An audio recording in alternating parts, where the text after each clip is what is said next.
Hello, guys. Welcome. Welcome to another episode of Ripster Daily Trade Recaps and Teachings.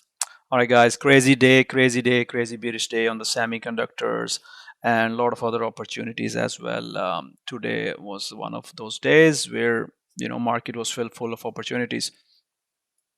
We nailed it pretty good. Today in the community, only 18% people were red, but we did execute pretty well. Earnings season started good. A lot of earning plays, a lot of news on the semiconductors. China finally giving up some breakout setups.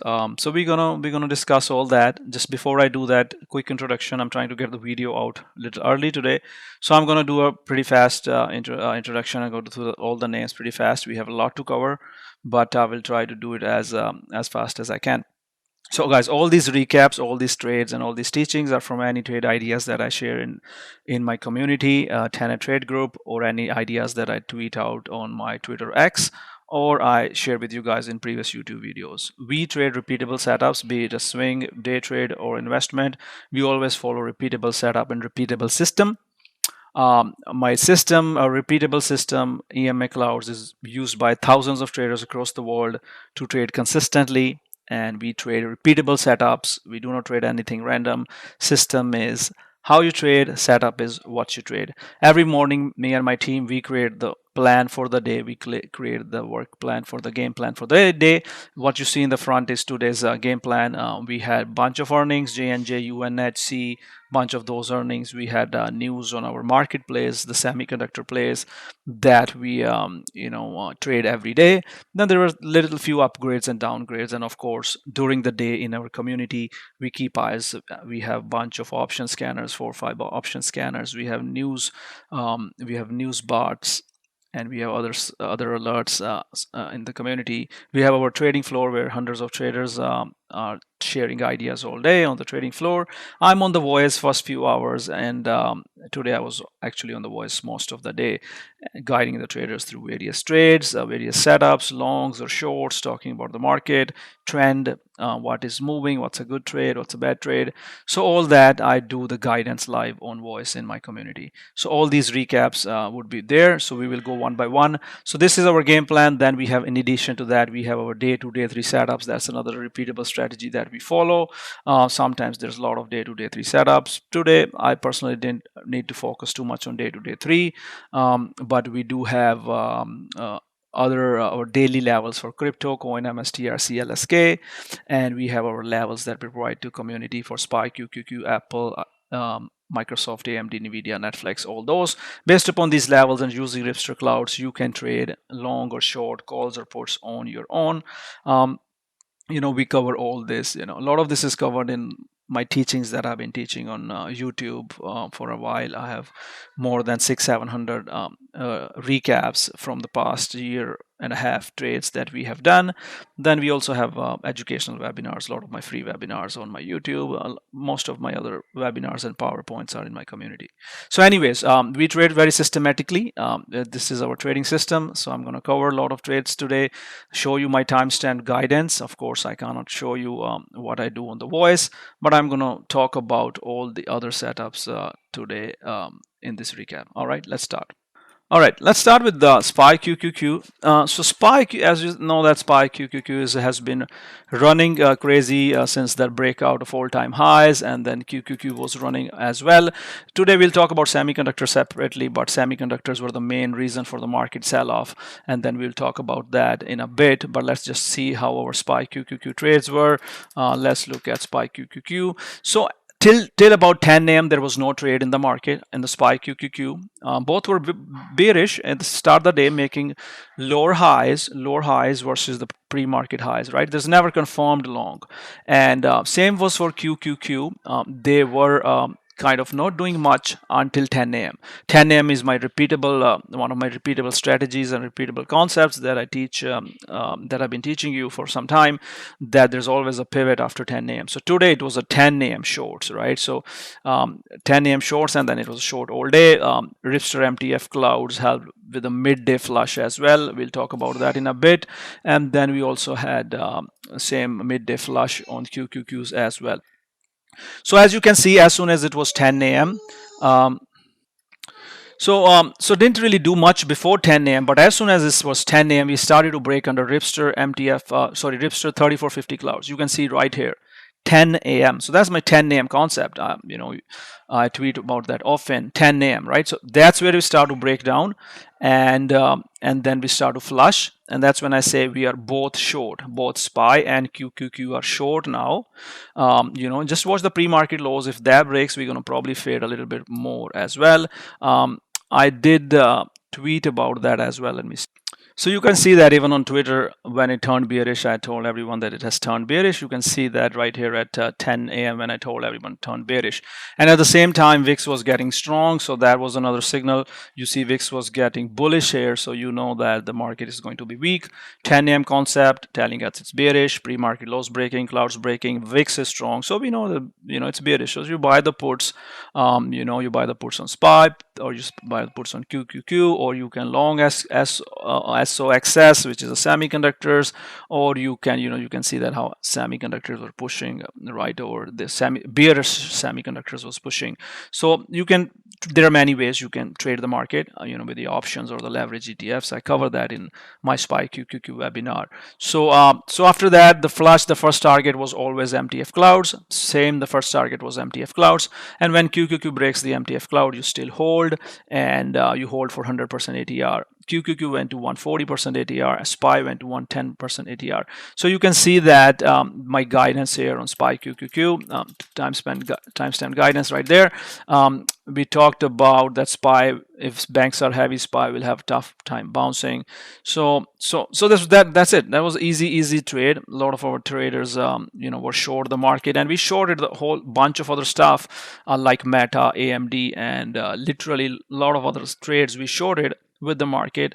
Apple was strong, so there was no short there in the morning, but you can see by first 1.5 hour, only 18% in the community were red on these setups, and that's because they are executing these repeatable teachings I teach every day. They know what to do, and of course it was a solid morning on the short on SPY QQQ. Simple repeatable strategy. If sometimes it's our system says bullish, so we go bull. Sometimes our system says bearish, so we go bearish, right? It's all about the system. We follow the system. And if you see, market never gave us a signal to call. If we were trying to bounce it, we would have lost money. You see, EMA Clouds never turned bullish, not for a single time. They tried to triple bottom bounce from here, but again, once that was gone, that was a big breakdown. You see the flush from 490 to 488. So you need to identify these midday setups as well. So anyways, that was SPY QQQ all day short in the community. Beautiful trade there. So semiconductors, right? SMH, SOXL, they were all day sell off on that. We will talk about the news on ASML in a bit, but you see they were already heavy. AMD was already heavy. Why? We had our game plan. You see here, our game plan told us that there was restrictions by US government on AMD, NVDA, so we were already bearish bias, right? So that's why we were short on semiconductors all day. And as soon as the ASML news hits, which is basically their earnings leaked and kind of a bad report on the semiconductors, SOXL just flushed right under the MTF clouds, and it combines all the semis. So that was the short on it. You could literally short any semiconductor you want, but I'm going to discuss the next trades on other semiconductors. One thing I want to cover here is, you see the ASML, once the news broke, it broke right under MTF clouds, right? We were a little late on the news. By the time it hit, I did scalp these bounces. They were heavy. There was no long. There was some long curl we scalped end of the day when 512 curls, but there was no long, right? If you try to long this, find the bottoms, you are just based upon the option flow, you are going to lose the money. You have to let the system tell you that are we going to curl or are we going to keep failing down, right? So no need to lose money. Try to buying this. There was no buy signal, so don't lose. Nobody under my guidance loses money trying to buy this B minus C minus setup until we curled here end of the day, which was like 10 points call. But ASML, you could clearly see it's breaking these. If you go on the daily chart, you will see that ASML broke those key EMA clouds. that led to you see Ripster EMA clouds breaking down. Once they break down, and even on 1 hour chart, ASML broke these clouds. This is a 1 hour EMA, and this is a daily MTF clouds. So you can see that there was no buying it, right? So even if I don't think anybody got it really fast, but even after that, it was a solid fade, and this helped in the semiconductor short. Let's go look at those. All right, let's look at AMD. It's the same things that I teach again and again and again. Here's my timestamp guidance. As soon as I saw AMD breaking MTF Cloud, I said short, watch MTF. That means if MTF breaks, it's gonna flush more. The same rules, right? My community knows. Everybody who learns from me knows that. And our first target was 160s. We covered there, and I told everybody to leave the runners. And I kept saying that AMD short should pay us more, right? And that's what it did. I said that at 10:17 a.m. and AMD short runners went all the way to 156. Huge run from the $6 short, 100% of the puts on AMD. So beautiful trade. I mean, it was A plus, right? It was A plus. There was no curl in AMD. It was A plus short all day, because SAMIs are weak, market is weak, SPY is weak, QQQ is weak. There's no reason, right? So you see the pre-market game plan on AMD, and there's the levels on AMD that I provide every day right here. Right here, they broke those levels, and it was just a short. There was no reason to go long on AMD today. All day short, any bounce, 10 a.m. bounce, hit the 10 a.m. bear flag, shorted, beautiful winner in the community. All right, let's look about on NVIDIA. So NVIDIA today was the same thing, AMD, but it took a little bit of time to become bearish. 947 is when I told everybody it's bearish to short it. And you could see, and I kept warning everybody, do not buy NVIDIA. So we were already bearish with our system, right? We have our news on AMD, NVIDIA, we have our levels on NVIDIA. So we were ready, right? So we were ready. Yesterday we were long, and today we were short. And then ASML news hits, and then it fades big time for a huge winner on NVIDIA options as well as shares, went 100%. So that was a beautiful trade on NVIDIA short as well. Explained it to you why it was A plus, beautiful winner.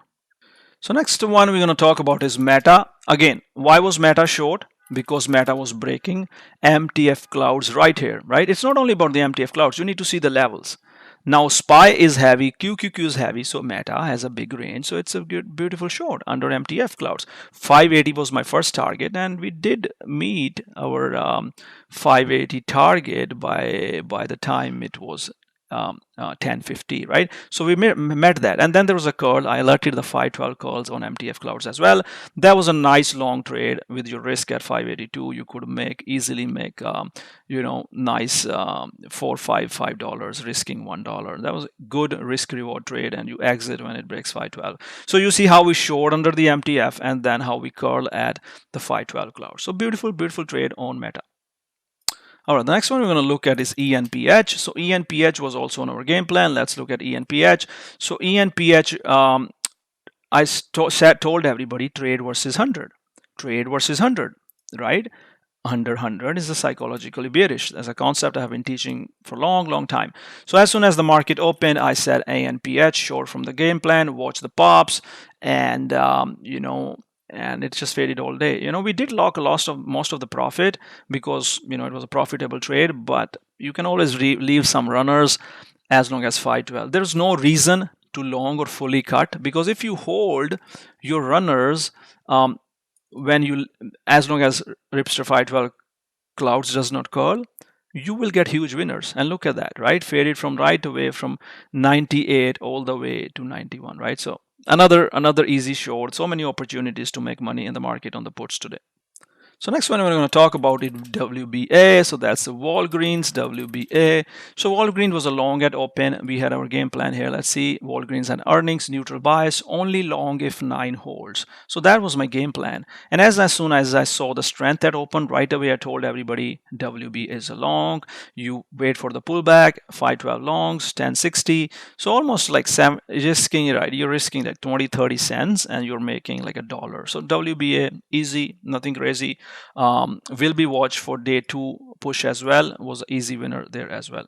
Let's look at Tesla now. So Tesla was our good morning 9:30 trade. It was kind of working well, but after that it broke 512, market flushed, so we had to exit. Because you see there's MTF resistance. We longed at the open and 224 was the first target, and you see 932, I said that, and by 950 we hit that 224. I told everybody 224 mark target held, log some, and we had to cut rest when 512 broke. So it was, yeah, it was a kind of scratch trade, but still it was a couple of dollars move, so you could easily make 20-30% on your options. All right, so next one we're going to talk is GS. So GS was, we had a bias on GS at the open. We were watching. So GS, because banks were bullish, only long if clouds pull back hold. Daily is bullish. But as soon as I saw 512 break, it was a short. 3450 break, it was a short. So I said 512 is breaking, watch if 34 holds. But as soon as 3450 breaks, it was a GS was a short, no long on GS. I told everybody strictly, and then GS short faded from the 526s to the 5 MTF Cloud. Always MTF Cloud is your target. You can see how we faded from the 526s all the way to 515. GS was also a great trade for the community today. I mean, there were so many opportunities to trade in the community. It was not just even one solid trade on GS by the traders in the community. So next one, we're going to look at it. C. Let's see C. So C was also a short, same with that under the MTF clouds, breaking the MTF clouds, retest, short. So C was also a short, and you can see my guidance here, and we had our pre-market planning. Bullish bias to long for the daily breakout. But when it's not showing us anything, when the first red candle is under MTF, we change that bias. We shift to the bearish. That's why I mentioned it at the open that it's changed to the bearish. So there was a loser on coin in the morning when market was strong with the Bitcoin. It was looking good. So I told everybody it's a long over the pivots. But then right at 956, it dropped right back explosively. So you had to cut the loss for like $4 to $3 per share. So that was a sudden loss there at the open with the market. So next one we're going to look at is CLSK. CLSK, I really like the daily chart. It was nicely coming out of a base, right? I have tweeted about that as well. So nicely coming out of this multi-week base. So I was expecting it to push, and it was working nicely for us. And you can see that my CLSK guidance bullish confirmed long was pushing nicely into 1180. It pulled back. I gave the stops 1090. We did not stop out because there was a 1090 under MTF was our support, and it bounced and went again to 1060. At that time you need to make sure you move your stops break even. So by the end of the day, CLSK did close in green for us, assuming most of us logged some profits on the pops. Now we are swinging it, so we'll see how that tomorrow goes. But it was okay, a good one for the small accounts. Yeah, same was for SOFI. SOFI, again, if market was strong, would have worked much better. You see what SOFI was doing was SOFI was coming out of this multi-week, it's still trying to get out of that multi-week, multi-month consolidation, but we were trading it versus the 10 psychological level on SOFI, and at the start of the day it was working pretty nicely for us, right? It pushed from 10 to 1050, and that was my target, right? If you just traded in the morning 9:30, 10, you were done with that, right? It's options move decent on small accounts. When it pulled back with the market, I gave the stops 990, and it bounced right from the 10. You see that psychological level bounce again. So that's why you have to use the levels more than the clouds. It did kept bouncing. It did close flat, less than flat for us, but didn't really work out the way we would have loved it. But we're still holding it for tomorrow, and we'll see what it does. If it breaks this 10 or MTF clouds, we'll take a loss. Otherwise, we'll hold it for the next leg. Depends on the market, what market does. Next one we're going to look at is J&J. J&J was our earning play. Let's see what was the bias here. Initial bias was bearish bias to short the pops, right? But when the first candle pushes over all the clouds, there is no short. There is no short. Turned bullish, right? So there is no short. You want to see the pop and reject, but when this happens, there is no short. I told everyone turned bullish, and J&J kept on to run to 166 since I mentioned that long, and it was mostly the guidance by RGV on J&J in the community on the 512 curls. So you can see that J&J Drew was on top of it on today. a lot of other traders were long because it was all over our MTF clouds, right? So you have to change the bias. It's bearish under the MTF clouds and it's long over the MTF clouds, right? So that's why you use those MTF clouds to manage your trades. All right, so next one we're going to look at is UNH. So UNH was a loser today on the short side. We was looking for the long. Problem with UNH was there was a big dump under the MTF clouds before the market opened. That kind of spoiled our setup. If UNH opened here, I would have loved to load up on that short. And it started to hold up. And when it started to make these 4 candles, higher lows, or just a this kind of a downtrend line, I gave a warning, close the shorts, and you can trade the curls. Yeah, long curls worked for few people. Close the shorts and then look for the long curls, and I gave the stops as well, 559s. That was a nice long curl, but the short was a loser idea today. Let's look at IWM and TNA, IWM and the leverage ETF TNA. IWM was a nice midday long, was showing us some extra good strength, and I was watching this because of this breakout setup, right? 460, 50, 225s. It was going nicely for us. If you were just day trading, IWM did pay you nicely, but we plan to swing it, and that kind of didn't work out yet because it pulled back right to our entry. Now it's a little flat, and then we just have to see what it does tomorrow. If it tomorrow breaks MTF cloud, we will stop out. If it holds that, then we will hold. Also doing good intraday trade. I mean, a lot of traders put a nice trade recaps. You can see that a Strawberry did a nice trade on IWM for 200%. We have all the traders in our community. We encourage them to post their recaps so others can learn from them. So that was IWM and TNA, guys. Let's look at this drug, which was a big I often talk about these low floats, the setups. I have done free webinar teaching about these repeatable low float setups. Drug was on our scanner since morning, right? It was a small float. You can see it was a small float and was trading high volume. And a lot of people were trying to short it, right? Just 3 million float. And look how much volume it traded. It traded 100 million volume, right? 102 million volume.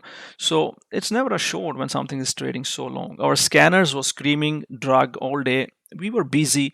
With the other trades in the community. So large caps. So didn't capitalize on the morning move. Of course, a lot of traders in the low float channel were trading it since morning. But I did mention that we can squeeze after hour on drug. So that was not a bad scalp. See, when you trade these big mega movers, your stops cannot be like $2, $1. Your stops have to be like $3, $4, right? If I'm trying to trade it after hours, that's what I was telling everybody. You risk like $30, you risk $5 and you're making 10, $15. So risking 500 and you're making $1,500 trade. So that's how these low floats work, right? There's no fundamentals. It's all supply demand. As long as there are shorts, every dip on this is opportunity for shorts to cover. So shorts cover, buyers come in. It never really fails. It never really failed. It did kind of peep down under 512 clouds, but it never really failed that bullish trend, right? So high can go higher. That's the thing. Flag, all day flag. This is it's a special experience, and for trading these low floats, you need to learn those. You can watch my previous recaps and some of my other webinars. You will understand how to play these.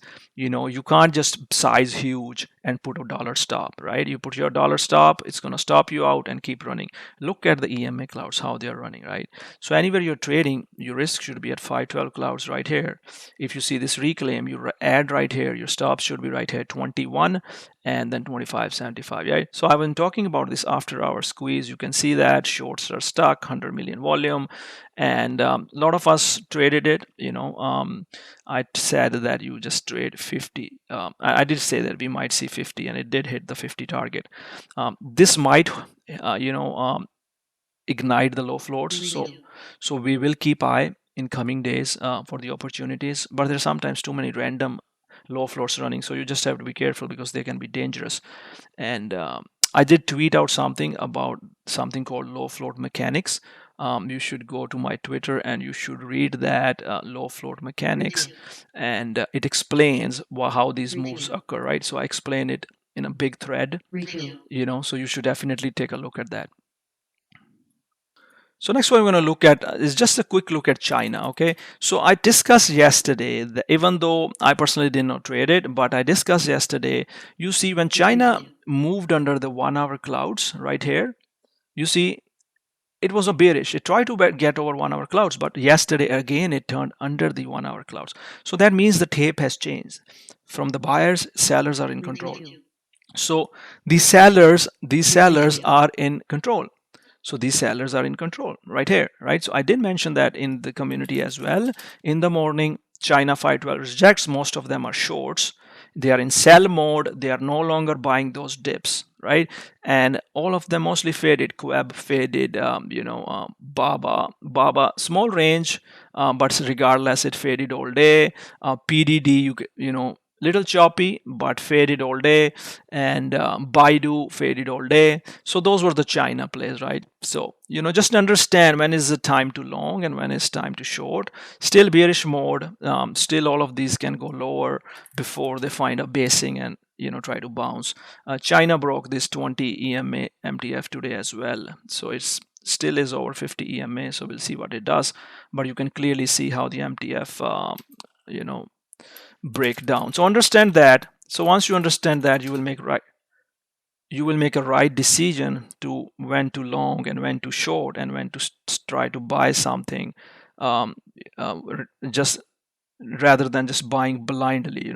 So that's a recap of China. So hopefully you guys learned a lot from these setups today. Definitely amazing day for us in the community. I'll see you guys tomorrow. Take care. Bye bye.